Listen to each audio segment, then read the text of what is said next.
Avengers Tower? Yeah, hello. I'm Tyler. This is the Imaginary Axis, and, I'm just calling to lodge a small complaint about Thor.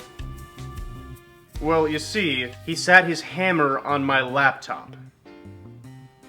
I can't move the dang thing! I've got a web show to host! Uh-huh. No, I promised I'd try to release episodes weekly. So what if the universe is in jeopardy? This is the internet. Yeah, do you think the comment section's gonna care? Hello? Hello? I know what you're thinking, but don't worry, there's no way it's crushed under there. Thor's hammer only weighs about 42.3 pounds, and between you and me, that's light enough for most kids to lift before they even turn 10 years old. But that's not to say much stronger people haven't tried and failed. I mean, this is still a weapon of the gods, after all. We can't just have any random bum off the street picking up a blunt object capable of crushing planets and firing energy that can kill immortals. Naturally, it only makes sense that Odin would install a safety lock. And so, in order to lift Mjolnir, you have to be worthy. Whatever that means. And honestly, it could be complete gibberish. Worthy of what? Worthy to wield the power? Worthy to rule Asgard? Worthy to use the hammer for the cause you're trying to accomplish by lifting it? It's never been completely clear. All we know for sure is that Odin has a really strict definition of the word worthy, and it applies almost exclusively to Thor. Which kind of makes sense. I mean, it is Thor's hammer, but the point still stands that no one is completely sure how Mjolnir works. The reason being, if we could figure it out, we could probably move it. So I say we go for it. After all, rules were meant to be broken, right? It's only natural. Or is it supernatural? Right, one of the first questions we have to answer before we can figure out how a magical weapon works is, can we figure out how it works? Think of some of the common super terms, like supercomputer or superhuman. Super more or less acts as a synonym for above, beyond, or extra. So if we're dealing with something that's supernatural, can we even study it? Something beyond nature that doesn't follow the laws of our universe? A power that's exempt from the natural order? If you were to encounter a supernatural thing, it would be an anomaly in the system. And since science requires something to be natural, predictable, reliable before studying it, that thing you found would be completely impossible to explain scientifically. It just does what it wants. Creepy, right? Well, I think so. As humans, we like to have order. Everything is supposed to work a certain way, and the idea that something can just refuse to is kind of scary. But even if we did find something that was ignoring the laws of our universe, it would be really hard to prove that it was doing that. Because of another law. Clarke's third law. Maybe you've heard of it. Famous author and inventor Arthur C. Clarke once developed 3 laws relevant to science fiction in his essay Hazards of Prophecy, The Failure of Imagination. The third law states, and I quote, "Any sufficiently advanced technology is indistinguishable from magic." Or in other words, just because something appears to be ignoring the laws of our universe, doesn't necessarily mean it is. It could be following laws we don't know about, or parts of known laws that we don't fully understand yet. And that leads to a conundrum. Since we can't tell highly advanced technology apart from magic, if we were to ever encounter either of them, we would just label it as whichever we felt more comfortable with.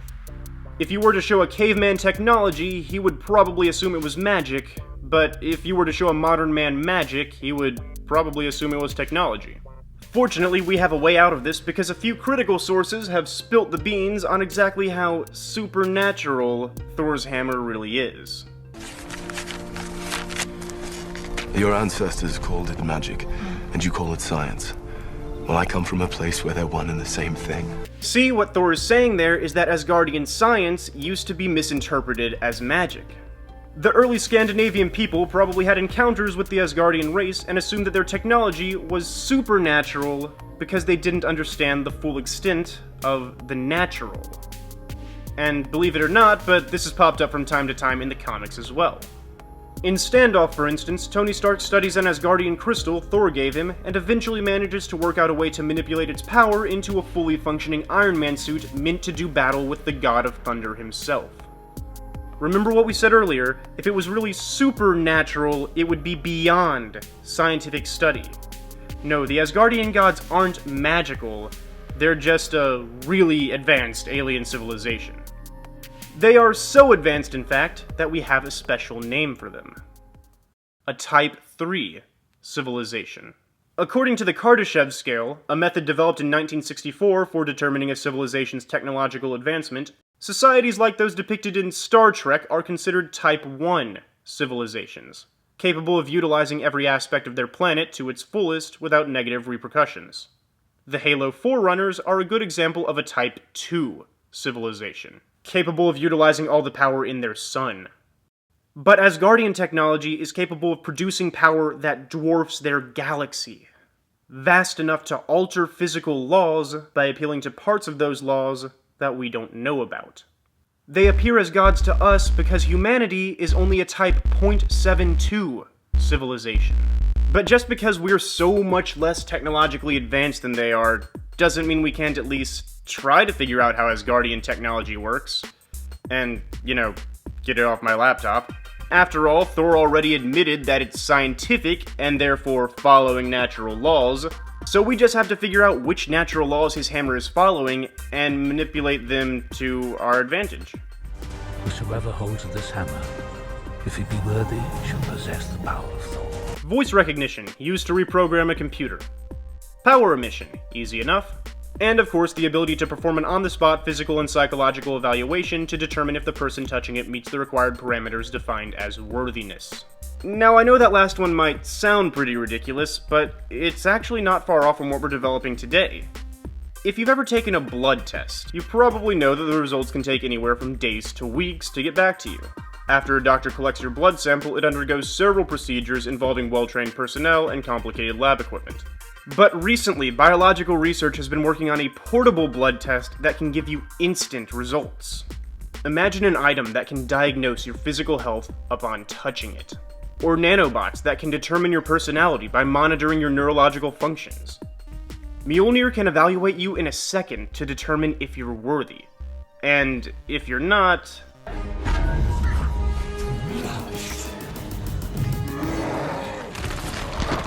But how does it do that? Is it magic? No, my friends, that is the work of gravity manipulation. Something our Type 0.72 civilization hasn't figured out at all, really, yet. But we're working on it. You see, since Thor's hammer weighs about 42.3 pounds, on Earth it expels a downward force of 188 newtons.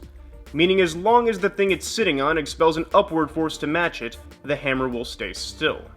But if you try to add to that upward force, and you're unworthy, something causes the downward force to increase. If I had to guess, Mjolnir probably accomplishes this by emitting gravitons, theoretical particles responsible for gravity, and it's actually been a long time since I've talked about these on this channel.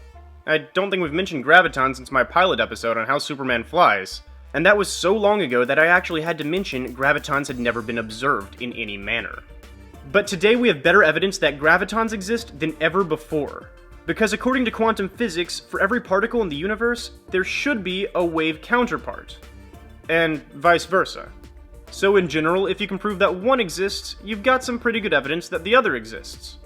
The problem with gravity is for many years both gravitons and gravitational waves proved nearly impossible to detect. Gravitons, if they are out there, have no mass, and gravitational waves are just distortions in space-time. Imagine if a gravitational wave was coming toward me right now, and I wanted to measure it with this tape measure. Well, as soon as it got here... Whoops! Did you see that? Since it's distorting all of space and time, it's also distorting my tape measure, allowing it to slip by me completely undetected. But if we were to shoot a beam of light across some space as a gravitational wave came by, that light would travel across the bent space and arrive at its destination either sooner or later than we know it should. And recently we detected just that at the physics research facility LIGO, implying yes, gravitational waves do exist, and gravitons should exist too. Ironically, gravity is the weakest fundamental force in our universe, but it's also the one we know the least about, making it simultaneously the easiest and hardest force to overcome. If the hammer was held down by an electromagnetic force or a nuclear force, I might have a better idea how to lift it. But for right now, my only real option seems to be negating all the gravity in this room. And at that point, even the unworthy should be capable of wielding Mjolnir. But I have no idea how to do that, so I'm actually going to call up some help first.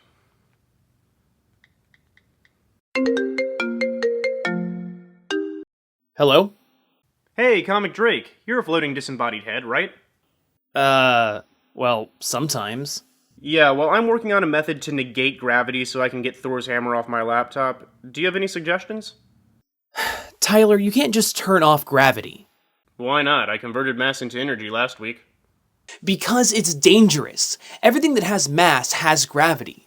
The whole universe is covered in a kind of giant energy net called a Higgs field, and everything that passes through this net is given mass and therefore gravity. If you wanted to turn off all of the gravity in your room, you'd pretty much have to turn off the mass of Earth itself, which cannot be a good idea. Well, would it let me lift Thor's hammer? I mean, probably. Both Iron Man and the Red Hulk have moved the hammer in the zero-gravity conditions of space, but it might just be easier and faster to become worthy instead.